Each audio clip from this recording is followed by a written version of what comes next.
हमें देशभक्ति की बात करनी चाहिए।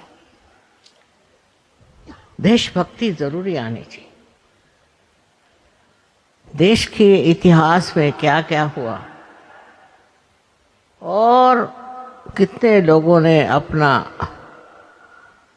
सर्वस्व त्याग किया, इन सब के बारे में बहुत ज़रूरी है कि आप लोगों को जानकारी होनी चाहिए और उसके बारे में आपको बातचीत करनी चाहिए। ये महान देश है, यहाँ बड़े बड़े महान इतने लोगों ने, इतने दूर दूर के लोगों ने सत्य को प्राप्त किया। सत्य के बगैर मनुष्य का जीवन बिल्कुल व्यर्थ है। जैसे अंधेरे में इंसान टटोलते रहता है, उसी तरह सत्य के बगैर मनुष्य भटक जाता है।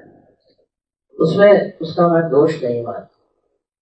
दोष है उस अंधेरे का जो उसे घेरे हुए।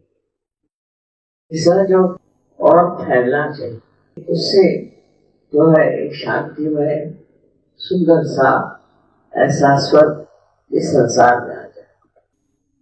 और हिंदुस्तान में ये कार्य बहुत जोरों में हो रहा है। उसका कारण ये है कि भारतवर्ष एक योग भूमि, एक पुण्य भूमि, और इस पुण्य भूमि में इस तरह का कार्य होना था ही, दिखाई था, विधि थी, किंतु इतने जोरों में और इतना पढ़कर ये परिवार इतना परिपक्व होगा, ऐसे कहीं भी मुझे उम्मीद नहीं थी। लेकिन ये घटित हो रहा है और होगा भी।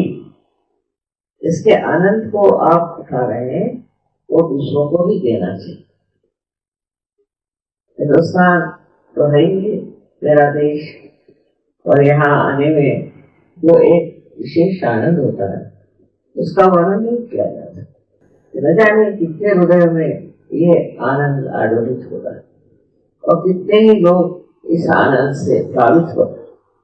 इसी से हमारे बच्चों की भी रक्षा होगी और हमारे युवा लोगों की रक्षा होगी। इतना नहीं, लेकिन हमारे देश में सुबहता और असली माने में स्वराज्य। स्व का मतलब है आत्मा, और आत्मा का राज्य आना ही स्वराज्य।